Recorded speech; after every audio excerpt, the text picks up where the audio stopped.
আপনারা এসেছেন নিশ্চয়ই কারণ আছে বলে এসেছেন।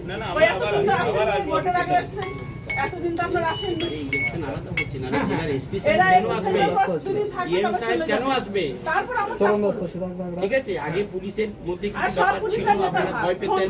এই যে জেলা থেকে জেলা যারা হেড আছে তারা এসছে। এখন চাপে আসলে আমাদের নাম দেবে না, আমাদের নাম বলবে না, মেরে ফেলবো।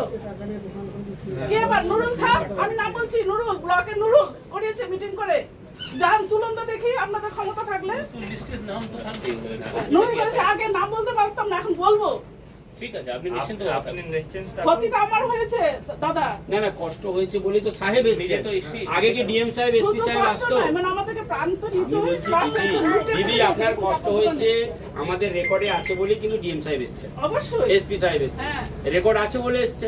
21-এর স্মৃতি আর 26-এর প্রস্তুতি, এই দুইয়ের টানাপোড়েনে মঙ্গলবার বীরভূমের সাঁইথিয়ায় ধরা পড়ল এক অন্যরকম ছবি। 2021 সালের বিধানসভা নির্বাচনের পর রাজ্যের বিভিন্ন প্রান্তে বিজেপি কর্মী সমর্থকদের উপর যে হিংসার অভিযোগ উঠেছিল, আসন্ন 2026 সালের নির্বাচনের আগে সেই ক্ষতে প্রলেপ দিতে এবং ভোটারদের ভয়ে কাটাতে সক্রিয় হয়েছে প্রশাসন। এদিন বীরভূম জেলাশাসক ও জেলা পুলিশ সুপার যৌথভাবে কেন্দ্রীয় বাহিনীকে সঙ্গে নিয়ে সাঁইথিয়া বিধানসভার সিউড়ি 2 নম্বর ব্লকের খোসনাতোর গ্রামে পৌঁছান। বিশেষ করে গত নির্বাচনের পর আক্রান্ত হওয়া কাজল মণ্ডলের বাড়িতে সশরীরে হাজির হন জেলা প্রশাসনের শীর্ষ কর্তারা। এই জায়গায় এসেছিলাম দেখতে, যেখানে 2021-এ একটা পোস্ট পোল ভায়োলেন্সের কেস হয়েছিল, একটা বম ব্লাস্ট হয়েছিল। একটা হাজব্যান্ড ওয়াইফ যারা ওই বম ব্লাস্ট থেকে বেঁচেছে, তাদের সঙ্গে আমরা কথা বললাম।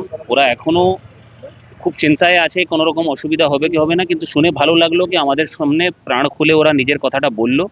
এই সাহসটা অন্তত ওদের আছে। 24-এ ওরা ভালো করে ইলেকশন করেছে, আর আমরা কথা দিয়েছি 26-এ ওনাদের কোনো অসুবিধা হবে না। আর আমরা ওনাদের পাশে আছি, আমাদের নাম্বার, হেল্পলাইন নাম্বারগুলো সব দিয়ে গেছি। এর আগে যা শুনলাম, সিএপিএফ এর লোকও 3-4 বার ওনার সঙ্গে কথা বলেছেন। আমরাও চেষ্টা করব বারে বারে এখানে এসে ওনাদেরকে ওই কনফিডেন্স আর এরকম পরিবারের সঙ্গে কথা বলে ওদেরকে এরকমই কনফিডেন্স দেওয়া। তবে প্রশাসনের এই উপস্থিতি সাদরে গ্রহণ করার বদলে একগুচ্ছ ক্ষোভ উগরে দিয়েছেন কাজল মণ্ডলের স্ত্রী।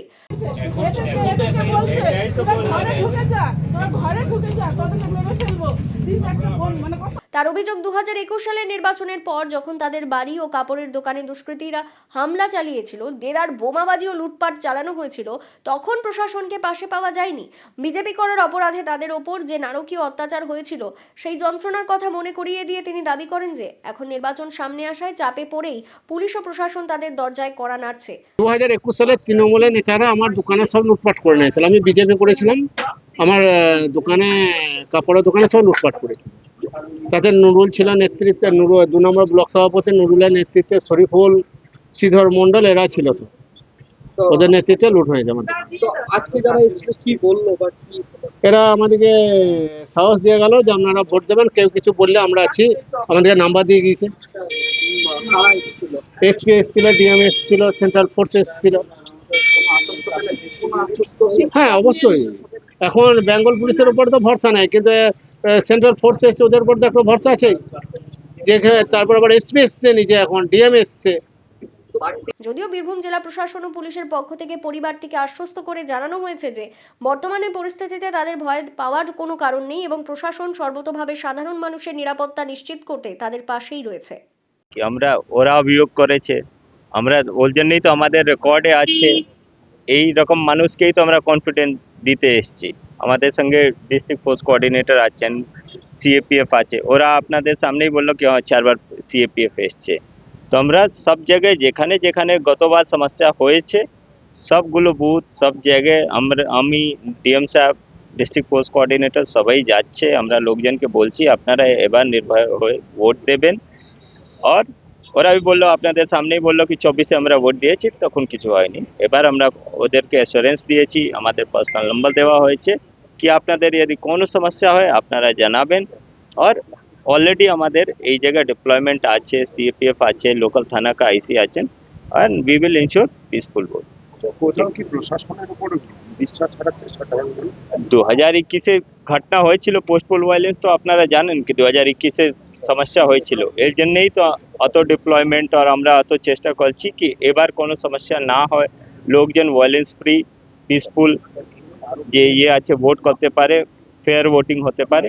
ওর জন্য যত রকম চেষ্টা আছে আমরা করছি। সিএপিএফ আমাদের সঙ্গে আছে, অলরেডি অনেক কোম্পানি চলে এসছে, মোর দেন 200 কোম্পানি থাকবে, পোল পরে भी কোম্পানি থাকবে, তাকি যে ওরা বললো কি পোল পরে সমস্যা হয়েছিল, তো আমরা অ্যাসুরেন্স দিলাম কি সেটা নেই কি ভোট মিটে গেছে তারপরে কেউ নেই, আফটার পোল भी এখানে ভালো ডিপ্লয়মেন্ট থাকবে তাকি কারো কোনো সমস্যা না হয়। জেলার নামও তো অলরেডি যে ওদের अगेंस्ट ডিএম সাহেব ডিটেলে বলেই দিলেন কি আমরা যে ওদের अगेंस्ट এফআইআর ছিল, এফআইআর আইনি প্রক্রিয়া যা আছে সব চলছে, আমাদের রেকর্ডে আছে, সার্ভিলেন্সে আছে, and we will ensure peaceful fair violence free vote. Sir এই ব্লকটাতে সাধারণত একটি রাজনৈতিক দলের ওপরেই অন্যান্য রাজনৈতিক দলের যারা কর্মী নেতা তারা অভিযোগ করেছে তারা ভোট করতে দেয়নি। তো এর জন্যই তো আমরা নিজে ঘুরছি, কিসের জন্য ঘুরছি, এইবারে কতটা রেকটিফাই করা যাবে স্যার? রেকটিফাই আমরা we will ensure peaceful voting, violence free voting এবার 100% আমরা করাবো, and it is mandate of election commission, our duty also, তো আমরা আমাদের দায়িত্ব পালন করবো অ্যান্ড এনশিওর করাবো কি লোকজন ভোট দিতে পারে।